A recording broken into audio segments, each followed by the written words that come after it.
All of us with anxiety issues, and especially health anxiety, have to deal with the physical sensations that this disorder comes along with. Some are terrifying, some are annoying or hurtful, and then there are the ones that make us feel miserable and have a huge impact on our lives. In today's video, I'm going to share some of the most debilitating symptoms I had to deal with, and perhaps some of you can relate and feel more at ease.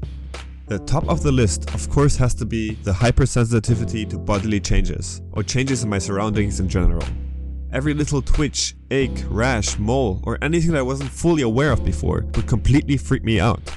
If it was some kind of sensation like a light twitch or stabbing ache around my chest area, for example, I would immediately come to the conclusion that it was a heart attack and that the massive pain was going to hit me any second now. There was no real process or thinking in between. It was like I have connected any sort of pain or anything unusual, like some numbness for example, regardless of its intensity, to some kind of terminal illness. That connection in my mind was so strong, even the slightest change, like a little unexpected breeze, and I would jump up in fear, because at that moment, that breeze on my skin made me think I was going numb and having a stroke. If it was a rash or a mole that I've never seen before, I couldn't manage to get my mind off of it. My mind would be spinning, and I would obsess and worry about what it could be a sign of. In my mind, I would go through all possible scenarios and diseases over and over again, which eventually would end up in a full-blown panic attack. To calm myself, I would get in front of my laptop and research for hours about illnesses that this could be a sign of, and even create lists of questions that I would ask the doctor when I would go to see him. I could have walked up a flight of stairs and suddenly my mind would be like stuck, obsessing over each and every breath I took. I would wonder if I was breathing too heavily, and if it was actually a sign of a heart disease or perhaps a lung cancer, asthma, COPD, and the list goes on and on. I was so stuck and concentrated on every breath, it made my breathing seem so unnatural. Sometimes it would get so bad, it felt like if I wouldn't consciously inhale and exhale, I wouldn't breathe at all. Kind of like I've forgotten how to breathe. This could go on for hours, and actually was one of the main reasons that has kept me up at night and struggling to sleep every single day. I would always obsess over something mostly health related.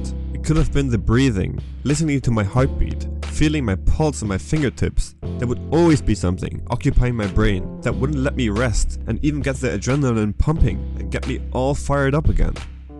This brings me straight to my second most debilitating symptom, which is the extreme fatigue that I went through.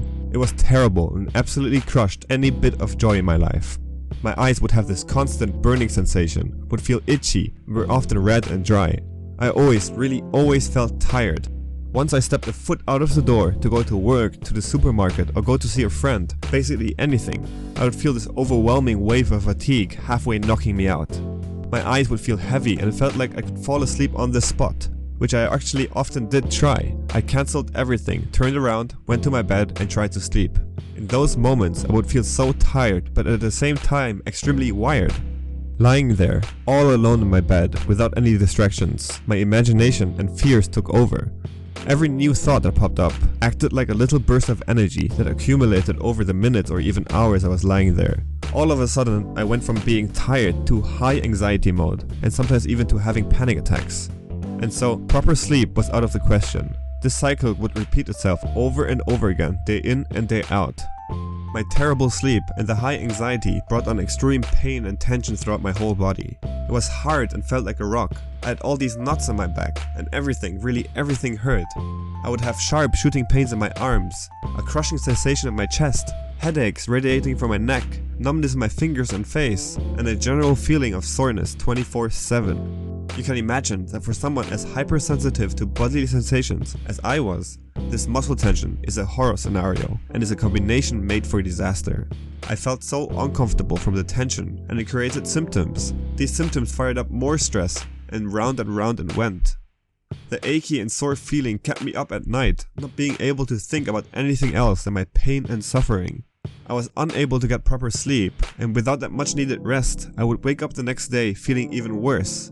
All this accumulated over time, and at some point I ended up being a young guy curled up and staying in bed the whole day, because anxiety has taken every bit of joy and motivation from my life. Not only was I tired and sensitized, but I developed so many new phobias and fears. I was afraid of things that never bothered me, or I never even thought about before. Everything I did, everywhere I went, I always thought about the worst possible scenarios. Suddenly I was unable to go to public events because I was afraid of terror attacks. When walking alone in the streets, I always had the feeling that someone was following me. I feared flying, I was scared to drive, especially as a passenger, and I became a lot more self-conscious and shy. I avoided hot showers because I didn't want to raise my blood pressure, and even could not eat plenty of my favorite dishes because I always had this picture in my head of how the fat molecules would stick onto my arteries. I don't know guys, but I'm telling you all of this because I know that back then, I always wondered if the condition I am in is too extreme to be just anxiety. I always believed that I felt a lot worse than all the others with anxiety. I couldn't really relate to the things I've read or watched. But trust me on this, now that I've managed my stress and anxiety, I barely have issues with the above anymore. I consider myself fully recovered. So please check out this playlist if you want to learn more about my recovery journey and how I approached and tackled it. Thanks for watching everyone, and if you're new here and want to see more anxiety related content just like this one, consider subscribing.